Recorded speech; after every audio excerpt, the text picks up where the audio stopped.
There must be an easier way up this mountain. There is an easy way up this hill and a right way. Which do you choose? Hey, hello, how do you do? Shady Doorags here. Richard, Corey, Victor, Rachel, Garfield. If you don't recognize these names, to get your fake fan self out of my video. One great thing about millennial childhood is that if you were a superhero fanatic, like I was and still am, it was a wonderful time to be alive. From Batman the Animated Series in the early 90s to Earth's Mightiest Heroes in the early 2010s, we had some amazingly good Cape Crusader cartoons. And right smack dab in the middle of all of them was Teen Titans.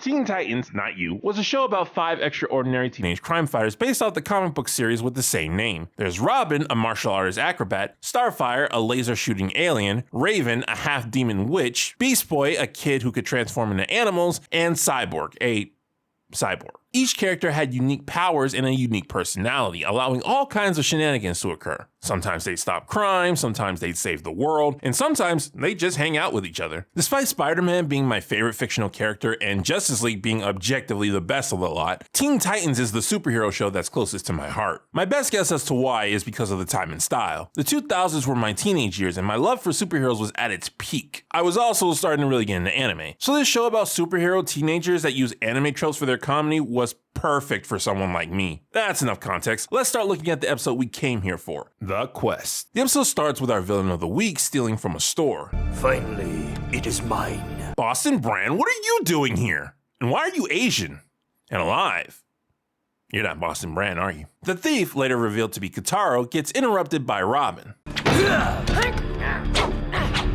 Notice how Robin isn't just letting the vase get broken, even though it would make things easier for him. He's making an effort to protect the shop's property. It used to be a common thing that superheroes were good guys because their ultimate goal was to help people. Thus, their enemies could exploit that as a weakness. I love a great character as much as the next guy, but we get so many of them nowadays. I just miss these types of stories where good people wanted to do good things. Robin chases down Kitaro in what I think is the Chinatown of Jump City, and it's at this point I start to notice things I never did before. This cartoon was obviously not meant to be watched in HD. Look at these lanterns, my goodness gracious. I never realized just how much the cartoon was getting away with. But hey, it's a product of its time, so it's only natural for it to be rough around the edges.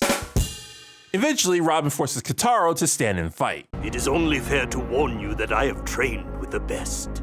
It's only fair to warn you, so have I. Because I'm Batman. Kitaro makes a deal with Robin that if he can't defeat him within 3 moves, then he'll surrender. Robin holds his own on the first 2 moves, but then...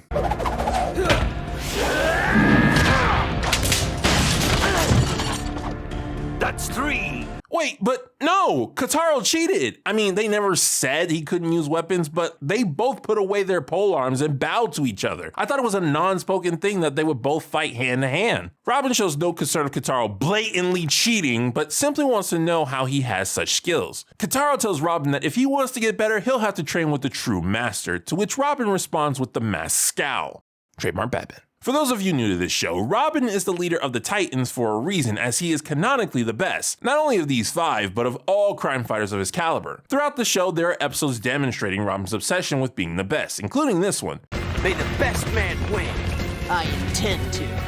Despite all the other members of his team being more powerful than him physically, Robin has, on multiple occasions, single-handedly defeated all of them. This is partially because Robin is very competitive, but also because he takes being a hero more seriously than the others and trains the hardest. I say all this because someone coming along and wrecking Robin, telling him he has more to learn, is a huge blow to his pride, and we'll explain the journey he'll take on this episode. But before we get into that, we gotta talk about the opener. Ask any millennial and they'll tell you that this is one of the greats when it comes to openers, usually because of Puffy Amiyumi's song, and I too have nostalgic love for it. However, I gotta admit, no longer being a starry-eyed teen and now a grumpy 30-something-year-old man, I'm finding I don't enjoy it as much as I used to. Before I step on toes, let's start with the good stuff. It does do its job, hyping up the audience for what's to come in the show. Every hero gives a slight hint of what they're capable of with the song singing about them. Also, it was pretty neat that we sometimes got the Japanese cover.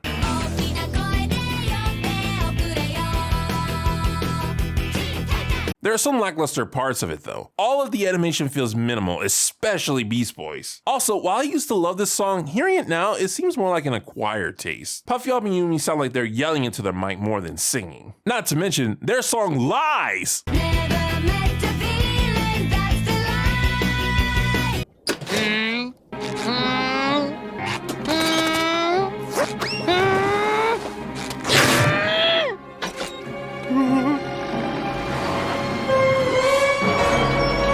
Back to the episode, we see Robin preparing himself for a journey. At first, his friends think he's quitting the team just because he lost, but Robin reveals he's only leaving temporarily so he can be trained by the true master. According to legend, the true master lives in the mountains on the other side of the world. Oh, is that all? Just gonna instantly book a ticket to the other side of the world. Oh wait, your dad has several private jets, doesn't he? That Wayne inheritance must be real nice. I'm in. When do we leave? I have to go alone. That guy takes himself way too seriously. So Robin makes his way to the quote-unquote other side of the world. Somehow he manages to find the exact village the true master lives in, but the only person willing to talk to him is an old woman. Sorry to bother you, but I have come to train with the true master. If you want to find the true master, you must get to the top of the mountain before night falls. Thanks. The true master will only see you if you leave everything from your world behind. How'd you get those? Where is she keeping them? Seriously, where did those spare clothes come from? Lady, you were radish farming. What, do you keep those on you just in case someone wants to find the true master? Robin listens to the old lady, leaving behind all his weapons and gear. Yo, I always thought she was preparing food for Robin, but watching it this time, I realized that Robin doesn't have his bag with him on his journey. The woman just steals Robin's bag to carry her crops in. The mask stays. Very well. Why did you come as Robin anyway? Would have been much easier to come as Grayson. I know the meta reason why. Revealing Robin's eyes in this show was like taking off Double D's hat. Doesn't matter what happens. The viewers can never know the truth. Once Robin's ready, the old lady shows him where the path begins. Little do they know, someone steals Robin's gear. We don't get to see the face of the thief. All we know is that the mysterious figure has a red and black. That's Kataro. Were y'all even trying to keep that a secret? Because if so, you did a very lousy job. Following the path, Robin gets to a river where he meets someone unexpected. I am the guardian of the river. If you wish to get to the mountaintop, you must first get past me.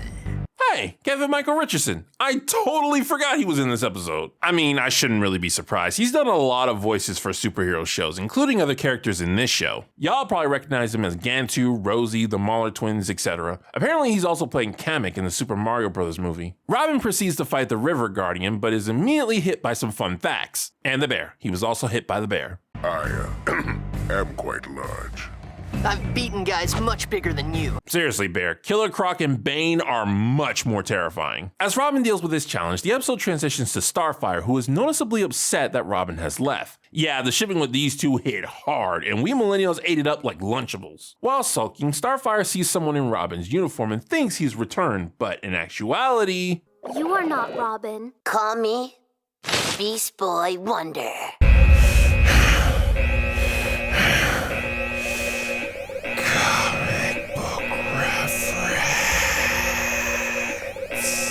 Starfire warns Beast Boy that if Robin returns, he'll be angry to see someone else messing with his stuff and that Beast Boy should take it off. Beast Boy, however, has a counteroffer. If you're gonna talk like Robin, then maybe you should dress like him too. And this is basically the rest of the B story. The Titans, one by one, don Robin's uniform and start pretending to be Robin. Even Raven gets into it, which might not seem strange if you've only watched Teen Titans Go, but in this show, it's hilarious because it's normally something she wouldn't do. What Robin is doing is the meat of any superhero show. The action, the drama, the life lessons. It's why people tune in the first place. But what the rest of the Titans are doing is what makes the heart of a superhero show. Getting to know the person behind the powers. People may come for the superhero stuff, but they stay for the personalities. It's great to see someone saving the day, but it's even better knowing that underneath it all, these are just people. Kids even. They play video games, they read books, they eat pizza, and they sometimes pretend to be the coolest person on the team. Not only do we get to see more down-to-earth interactions, but the Titans are interacting with each other, making their personalities all the more enjoyable. Notice the little touches to each outfit as well. Beast Boy's is too big, Cyborg's is too small, and Starfire cut out her midriff while her belt hangs around her thighs. By the way, I still don't know why Tamaranians dress the way they do. This is one of the major things Miraculous got wrong by putting so much emphasis on the secret identities. This is also what Teen Titans Go does, but to a much less funny degree. Sure, all of those characters would definitely dress up and pretend to be Robin, but because their personalities are also interchangeable and childish, the jokes feel less personal. Also, little side note, this is me. This is totally me. Give me a Robin uniform and I will be doing all of this and more. In case you guys couldn't tell, Richard Grayson is my favorite DC character. Back at the A-plot, Robin is having difficulties defeating the bear. The crap was that? Was this bear trained by Guile? Despite his disadvantages, however, Robin eventually gets the upper hand and manages to pull out a victory. As he crosses the bridge, the mysterious figure from before appears and, guys, come on, that is obviously Kotaro. Robin continues along the trail and eventually runs into the old woman from earlier. How did you get past the bear? The same way you did. I walked. Freaking sexist bear. You are very rude, you know. You do not have time to help an old woman with a heavy burden. May I help you? Very well. Again, showing that Robin is a good kid. He didn't have to help the woman. There was nothing to gain from this. He just felt bad after he realized he was indeed being rude to her. Robin eventually reaches the next checkpoint on the path and finds himself inside a cave. To continue your journey to the top, you must first get past me. Nope. Absolutely not. The true master ain't worth it. You have a nice life, giant evil demon snake. I'm gonna go home with the humbling lesson that I don't need to be the best. Robin, trying to pretend like he didn't just crap his pants, comes up with an excuse not to fight. You're blind. I won't fight you. But Kabuto's a step ahead of him and just puts out the only light source, making it so they're both fighting without sight. Wait, how is he controlling those sleeves? He doesn't have any arms. You cannot trust your eyes. You cannot trust your ears. If you want to find me, you must go beyond what you see. What the heck is that supposed to mean? It means look beyond what you see. Robin takes the incarnation of evil's advice and figures out how to find him, and I gotta be honest guys, I have no idea what happens here. Just looking at it, it looks like Robin is listening out for the guy, but he was specifically told he couldn't trust his ears. Did Robin somehow get tremor sense or life sense? How did he know he was there? I learned a new trick. I can sense energy. How'd you do that? With Evil McEvilson defeated, Robin proceeds with the mysterious figure once again following. You are literally showing him to us. I can see his full character. Why is he still in shadow? We know who that is. Stop acting like it's going to be a surprise when he finally strikes. Robin once again runs into the old lady. How did you get up there? Same as you. I climbed. Freaking sexist snake. Going by the rule of threes, the boy wonder makes his way up to the final challenge. I am the guardian of the trees. Let's get this over with. Just like with the other battles, Robin initially struggles as his opponent has a clear advantage over him. Unless you can quickly grow a tail, it appears you are at a disadvantage. Bet you regret not bringing Beast Boy now. But also like the other challenges, Robin eventually finds the trick to the solution. Monkey see, monkey do. Having defeated all three Guardians, Robin is moments away from getting to the true master. Your journey to find the true master ends now. Oh no, it was Kotaro following him the whole time. Who could have possibly seen that coming? Kotaro monologues about his evil master plan. He used Robin to cheat. I knew if I told you, you would go and seek the true master, and all I had to do was follow you up the mountain. When you spell it out, this kind of seems like a low-stakes problem for a superhero, but watching the episode, you don't feel that way at all and get really sucked into it. Robin is moments away from a well-earned victory, and it's being taken away from him by this dead man cosplayer. So Robin and Kotaro begin round 2. Kotaro, who already proved he was better than Robin, now has even more advantages. He has Robin's weapons, and Robin himself is tired from facing the challenges. Despite being confident throughout the entire episode, for once, Robin's determination fades. That's when the old lady shows up and reminds him of a few things. When you began your journey, you were determined. It was easier at the beginning. Beginnings are often easier, but think of all that you have accomplished along your journey. What's the point of fighting my way up the mountain when someone else is just going to come up the easy way? There is always going to be someone who does things the easy way, but that should not stop you from doing things the right way. And so, Robin takes all the lessons he's learned along the way and uses them to fight Kotaro. Because Kotaro didn't do the challenges himself, he has no idea how to counter Robin's new techniques. After seeing Robin's skills, the true master finally reveals himself. Or herself. You did not make it up the mountain on your own skills. The true master will not trade you. Take him off my mountain. Consider this a gift for showing me the way. Robin, that's not yours to give. Kotaro stole that, remember? Also, you might want to make sure he doesn't get away. He's still wanted for the crimes he committed. You're the true master, but why didn't you tell me? You never asked. No, you deliberately misled him. When he assumed the master was a man, you played along. So why was it so important that I get to the top before sunset? It is much easier to see the path when it's not dark. Then why did you slow him down and make him help you carry water? All this time, I thought there was some deep meaning to everything you were saying. You take things much too seriously. No, lady. Whenever he asked you for direct advice, you gave him riddles. This... The true master will only see you if you leave everything from your world behind. And this... Such a journey cannot be measured in steps taken, young warrior.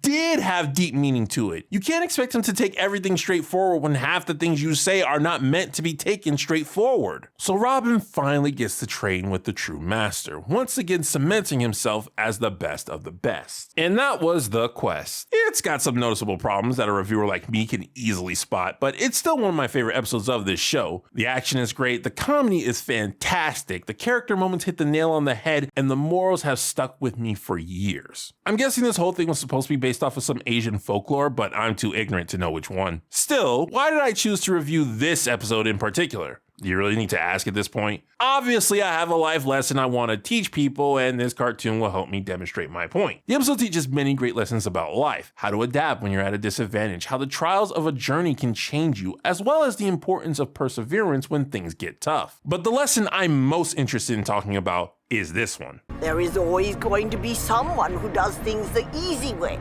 But that should not stop you from doing things the right way. Integrity is a lesson I learned when I was very young, that no matter what, I have to always do my best to be my best, even when I can get away with doing wrong deeds and even when others are setting a bad example. And while I've always believed this lesson, the way the journey presents it through the True Master's advice was so perfectly worded that this specific diction has been engraved into my brain. However, I see all the time that not a ton of people share this belief. Whenever I get on my high horse and tell you intellectuals about morals and junk, the most common response I get is, "Come on, Shady, why should I be expected to do the right thing when other people don't? If they're using corrupt tactics to get what they want, then so should I. Sometimes you gotta do a little evil so that good may come." Look, I understand morality is not always the simplest thing in the world. There are some situations where how another person acts turns a wrong deed into a right one. Punching someone in the face is wrong, but if they attack you first, then that's no longer the case, as it's become a matter of you defending yourself. But the majority of the time when I hear this excuse, it's just another version of the victim mentality. People look for reasons to take the easier and often immoral route to their goal, and someone else's actions is just the excuse they need. When others do wrong and get away with it, or worse, get rewarded for it, people see themselves as victims and use that to justify themselves also doing wrong. Of course, we all know how I feel about victimization being used to justify wrongdoings. The message of this video is simple. Regardless of others' actions, you should always do what you believe is right. Don't get me wrong, I'm well aware that this way of living has consequences. Unlike Robin, who got what he wanted in the end, sometimes doing the right thing while others don't means failing and watching them succeed where you deserve to. But you'll never be able to control all the corruption in the world, only the corruption within yourself and your personal environment. Be the change you want to see. Honestly, I've never been a the ends justify the means kind of guy. How you achieve something is just as important, if not more, than actually achieving it. Is it worth reaching your goal if you're not worthy of it? Or worse, become something horrible just to get it? Being flighty about what you're willing to compromise on easily leads to a path of justifying horrible or even downright evil acts. Like the old saying goes, if you don't stand for something, you'll fall for anything. There will always be someone who lies, who cheats, who manipulates the system, who abuses their power, who does things that they know are wrong. But that should not stop you from doing what you know is right and being the best version of yourself that is most worthy of your goals. This has been Shady Doorags. So long. Farewell. I have you to say. Goodbye.